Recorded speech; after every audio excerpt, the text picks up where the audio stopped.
Anong nangyari? Bakit ganito?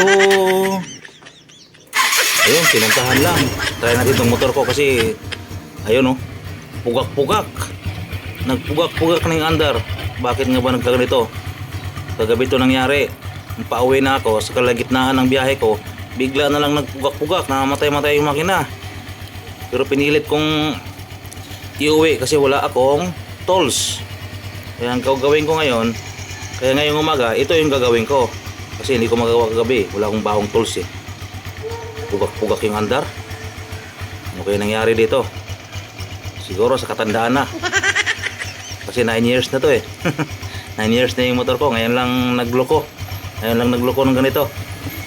Pero sulit na rin 9 years. Kaya check natin to. Alamin natin to kung anong mayroon dito. Bakit na pugak-pugak.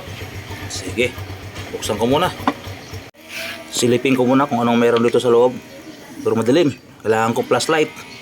Madilim eh. Ano kaya mayroon dito sa loob? Para, ayun. Ayun. Kita ko agad yung sira. Lumuwag yung ano ng hangin. Lumuwag yung adjasa ng hangin.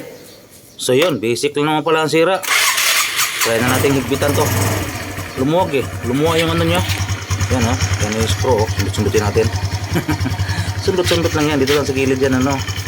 Dito lang pala sa gilid sinusundot yan eh. Pero kailangan kasi ng screw na mahaba eh. Yung screw ko kasing isa, maiksi. Kaya hindi siya abot. Ito. Okay na siguro to. Try na natin to. Okay na. Ayun, okay na. Kuha sa revolution. Okay na, hindi na siya pugak-pugak. Tinaw na siguro to. Ang gawin ko lang nito, adjust ko lang yung tamang ano niya. Tamang minor para hindi masyadong malakas sa gas kasi medyo mataas yung gasolina niya eh, mataas yung minor, kaya adjust na lang muna.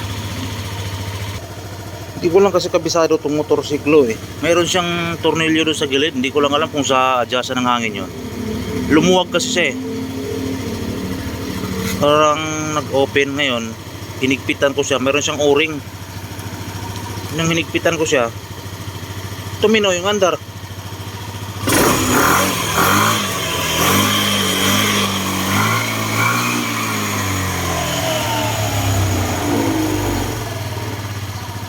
Yun na siguro yung ano, yun na siguro yung problema niya. Baka lumuwag lang.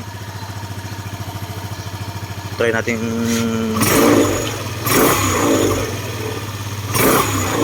ipatakbuhin mamaya. Gamitin natin ito pagpasok sa trabaho. Hindi siya magbabago hanggang mamayang gabi. So yun na siguro yung sira. Abangan lang natin ito kung ano. Kasi minsan namamatay siya eh. Humihina yung minor, wag katagalan yung andar. Abang-abangan ko na lang.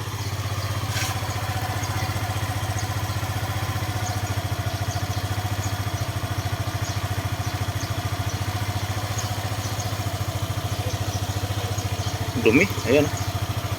Bulan kasi kagabi. Medyo marami.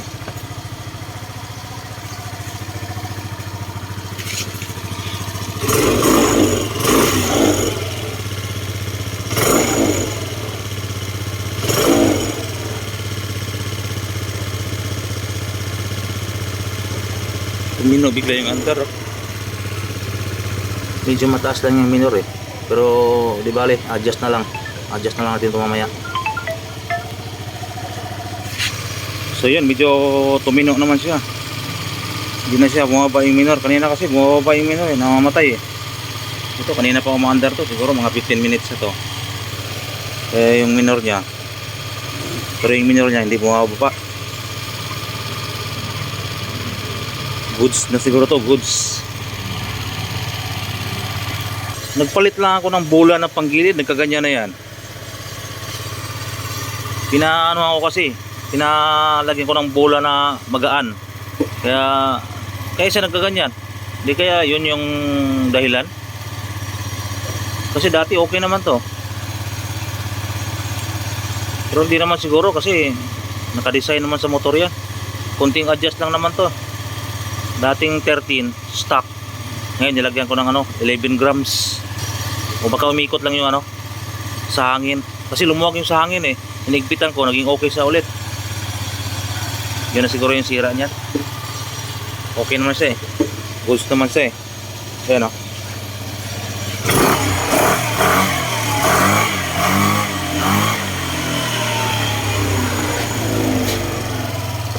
O, diba?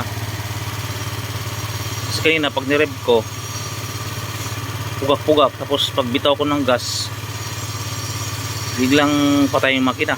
Ngayon di naman na, okay na. Okay na siguro yung minor niya kasi hindi pa namikot yung gulong eh. Ayan o. Goods na siguro yan. Alright, panibagong DIY na naman, panibagong kaalaman na naman natutunan sa motor kasi hindi ko kabisado mga motor eh. Kaya DIY, pinag-aralan. Sariling motor lang naman eh. Huwag lang sa iba, huwag lang pag-aralan yung ibang motor. Okay, alright, maraming salamat.